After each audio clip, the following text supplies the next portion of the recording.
शंकर एक अनाथ लड़का था। उसको जंगल में रहने वाले शिकारियों के गिरोह ने पाला था। उसके पास कोई औपचारिक शिक्षा भी नहीं थी। वह केवल एक चीज़ जानता था कि उसे कैसे जीवित रहना है, शिकार करना और उसको मारना तथा जंगल के फलों को खाना और नदी के पानी को पीकर अपने आप को जीवित रखना जानता था। एक दिन वह अपना रास्ता भटक गया और उसने देखा कि कुछ लोग नदी के किनारे पर बने एक पत्थर की आकृति के चारों ओर जोर जोर से चिल्ला रहे हैं। कुछ लोग उस पर फूल, फल और नारियल चढ़ा रहे हैं। शायद उसने सोचा यह कोई मकान होगा जिसमें लोग रहते होंगे, पर यह एक प्राचीन मंदिर था। लेकिन शंकर ने इससे पहले कभी नहीं देखा था, पर इसके बारे में जानने के लिए वह काफ़ी उत्सुक था। उसने तब तक इंतज़ार किया जब तक कि लगभग सभी लोग उस मंदिर से नहीं चले गए। अंत में उसने एक युवा लड़के को पत्थर की इमारत से बाहर आते देखा और उससे बात करने का फैसला किया। और शंकर ने उससे अपने मन में आए कुछ सवाल पूछे। उसका पहला प्रश्न था, इस इमारत को क्या कहा जाता है? लोग अपने साथ क्या लाते हैं? फिर उन चीज़ों को अंदर वाली इमारत में क्यों छोड़कर वापस चले जाते हैं? चीज़ों को अपने साथ लाना और उन्हें अंदर छोड़कर वापस चले जाने पर वह लड़का शंकर की अज्ञानता और मासूमियत पर बहुत ही हैरान था और उसके सवालों से चकित भी था। पर वह यह नहीं जानता था कि वह पास के जंगल में रहता है और शिकार करके ही अपना जीवन यापन करता है। लेकिन फिर भी उसने उसके सवालों के जवाब देने की पूरी कोशिश की। उसने शंकर को बताया, यह भगवान शिव का मंदिर है। लोग यहाँ उन्हें फल फूल चढ़ाने आते हैं। वे शिव भगवान से जो चाहते हैं वह मांगते हैं और शिव उनके सभी की प्रार्थनाओं को सुनता है। यह सुनकर शंकर तुरंत मंदिर जाना चाहता था। लड़के ने उसे अंदर का रास्ता दिखाया और शिवलिंग के बारे में बताया। शंकर ने मासूमियत से लड़के से पूछा, यह शिवलिंग क्या चीज़ है और हमें क्या देता है? लड़के ने बताया, हम शिव से जो मांगते हैं वह हमें दे देता है।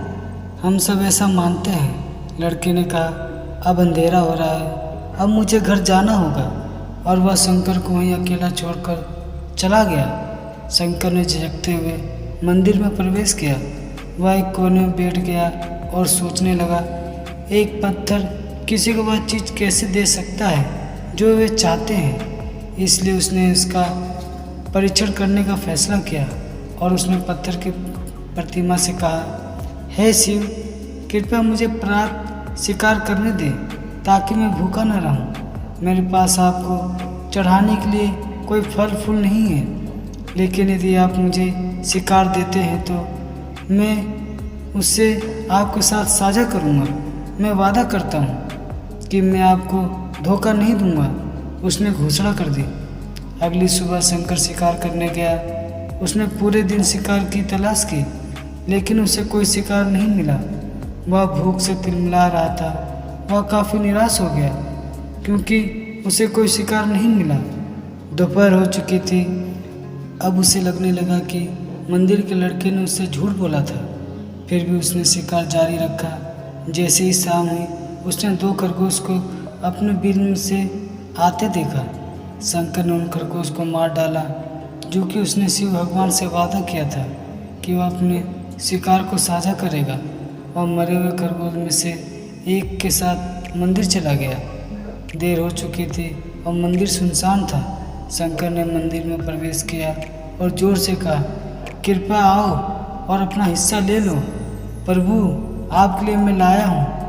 वहाँ बैठ गया और अंधेरा होने का प्रतीक्षा करने लगा, लेकिन भगवान प्रकट नहीं हुए। शंकर को भूख और नींद आने लगी और उसने खरगोश को मंदिर में छोड़ने का फैसला किया।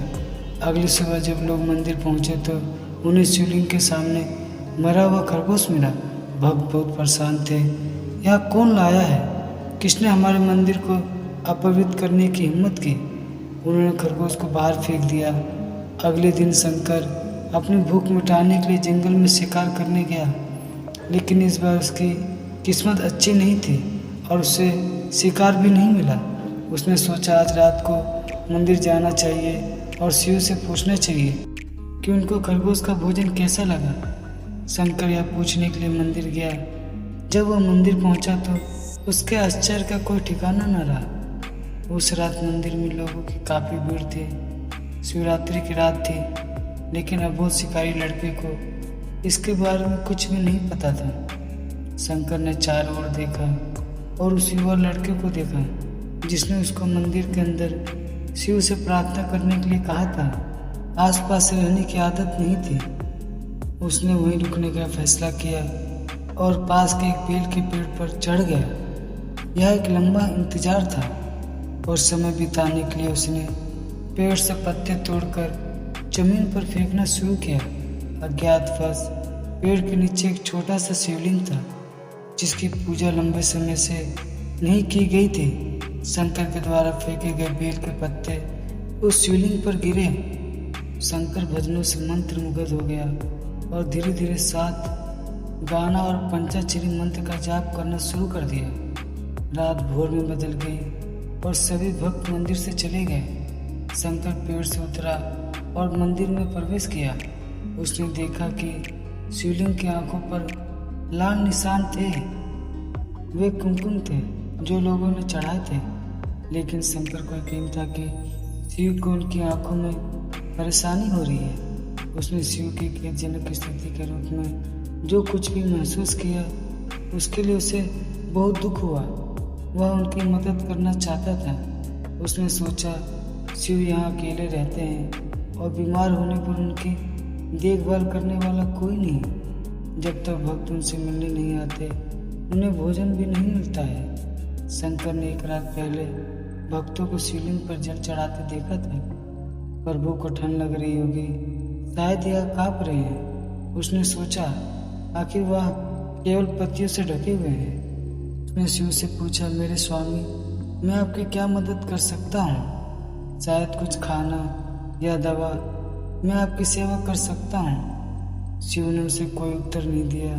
शंकर ने सोचा भगवान वास्तव में बहुत बीमार है, क्योंकि वह अब उत्तर देने में भी असमर्थ है।